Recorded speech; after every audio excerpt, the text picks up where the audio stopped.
Pengetahuan penting sekali. Jadi pengalaman juga luar biasa, itu penting sekali. Makanya Bapak Ibu hari ini orang yang spesial yang ada di ruangan ini, kita simak baik-baik apa yang akan disampaikan oleh speaker kita, supaya pengetahuan kita akan coklat, akan kakao atau kokoa benar-benar lengkap. Karena kalau kita bisnis, kita sendiri tidak tahu apa yang kita lakukan, apa yang kita jual, apa yang kita perkenalkan, nothing. Orang juga, gimana saya mau join? Wong yang ngajaknya juga nggak paham. Ya, begitu Bapak Ibu ya. Jadi mari kita luangkan waktu kita sejenak benar-benar memperhatikan, menyimak dengan baik yang akan disampaikan oleh tamu kita yang luar biasa. Namun sebelumnya Bapak Ibu, saya mau memperkenalkan dulu ini satu orang ibu dokter yang cantik yang Bapak Ibu suka lihat di Zoom, di online. Kini hadir di tengah-tengah kita. Kita patut bahagia juga ya, karena beliau menyempatkan diri juga ada hadir di tengah-tengah kita. Mari kami memperkenalkan Ibu Dr. Winda Panjaitan untuk bangkit berdiri. Oke, kita sambut Ibu Dokter. Terima kasih cantik ya. Terima kasih sudah menyempatkan diri untuk hadir bersama-sama dengan kami. Nah, Bapak Ibu, tanpa panjang lebar, kita akan segera mendengarkan satu informasi yang luar biasa. Beliau tamu kita yang juga berkenan hadir terbang untuk menjumpai Bapak Ibu sekalian untuk memberikan satu informasi yang luar biasa. Ya, beliau bernama Bapak Albert Low. Karena beliau asal dari Malay, jadi beliau mengatakan nggak usah dipanggil Mister, cukup Bapak. Jadi kami menyebut dan memanggilnya Bapak Albert Low. Ya, ini sudah ada ditayangkan. Beliau adalah Sales Director dari Berry Callebaut. Siapa di sini yang nggak tahu dan nggak pernah dengar Berry Callebaut? Oh, nggak ada ya. Kalau yang ada boleh angkat kaki. Oh, salah ya. Berry Callebaut ini adalah salah satu produsen terbesar di dunia untuk coklat ya. Beliau perusahaan terbesar untuk produsen coklat. Kali ini kami menghadirkan Bapak Albert Low. Beliau adalah Sales Director dari Berry Callebaut dan karir beliau itu sejak tahun 2001 di Berry Callebaut. Berarti sekarang tahun 2022, sudah lebih 20 tahun beliau berkarir. Berarti pengalamannya sudah luar biasa, pengetahuannya pun sudah luar biasa dan sangat menguasai bisnisnya. Beliau adalah pimpinan sales Cocoa Powder Asia Pasifik untuk marketing dan sales untuk Berry Callebaut Global Cocoa Business Edition, dan beliau adalah pemimpin tim besar dari Berry Callebaut khususnya untuk tim sales.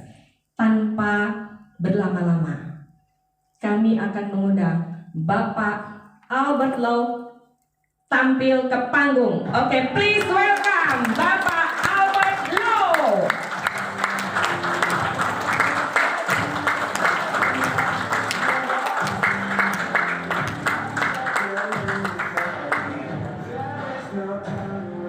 Apa kabar ibu-ibu dan bapak-bapak? Nama saya Albert.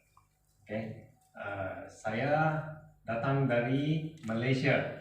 Jadi ini hari saya akan coba explain dalam bahasa Melayu. Tapi saya sudah lama tak cakap bahasa Melayu juga. Sebab saya punya office di Singapura. Kita biasanya bahas dalam bahasa English. So nanti saya harap hari ini saya boleh explain berkenaan dengan Acticoa.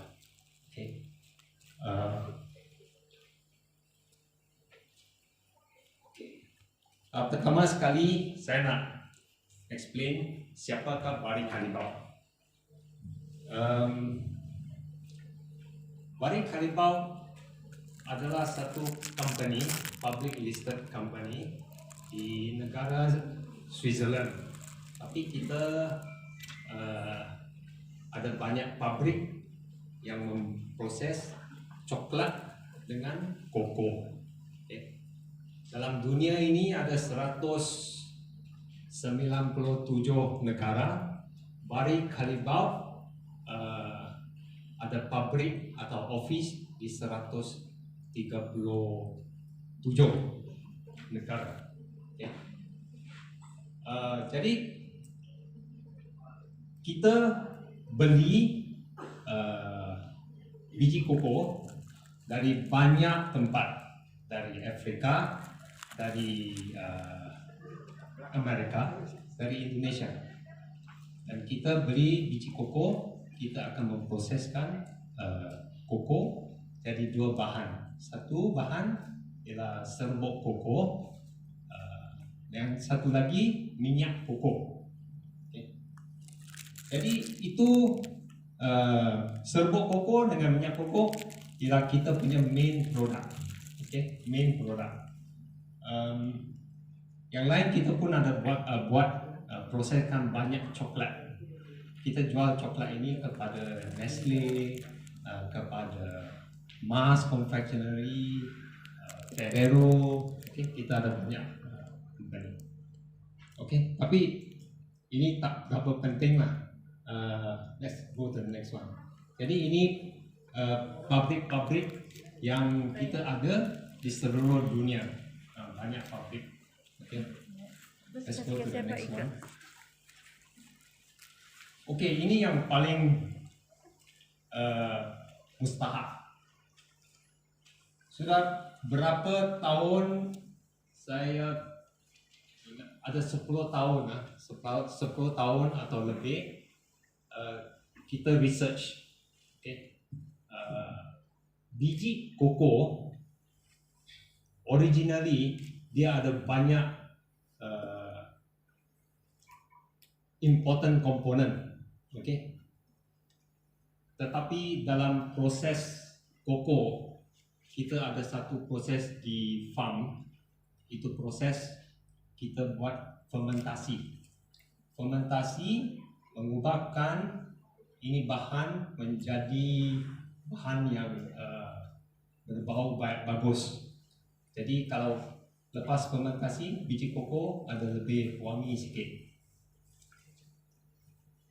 Dalam proses ini banyak mikronutrien dalam biji koko hilang. Lepas ada sikit lagi.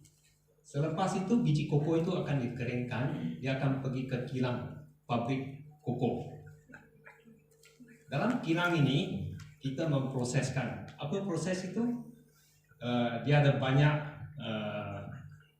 steps. Ada 2 atau 3 proses ini suhunya banyak tinggi. Yang paling tinggi ialah satu proses kita bilang grinding. Biji koko kita grind.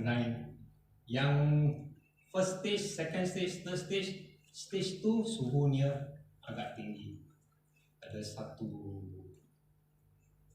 almost 100. Lagi satu dia masuk pressing, kita keluarkan itu minyak koko, suhunya di dia punya mesin pun agaknya ada 100. Bapak-bapak dan ibu-ibu, you faham? Apa vitamin yang paling bagus dalam suhu ini mesti hilang. Mesti hilang. It's destroyed. Okay? Jadi kita keluarkan serbuk koko ini, minyak koko, dia pergi ke industri yang membuat coklat. Dalam industri coklat suhunya ada kadang-kadang di conching, suhunya pun tinggi. Okay?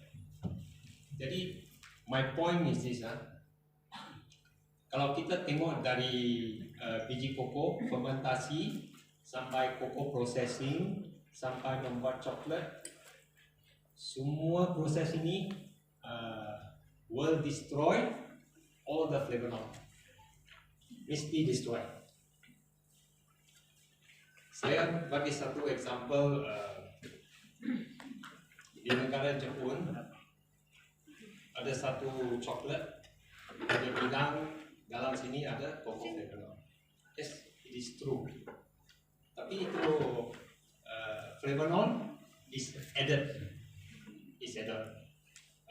Tak mungkin dalam seluruh proses ini flavanol boleh disimpan, tak boleh. Okay. Jadi macam mana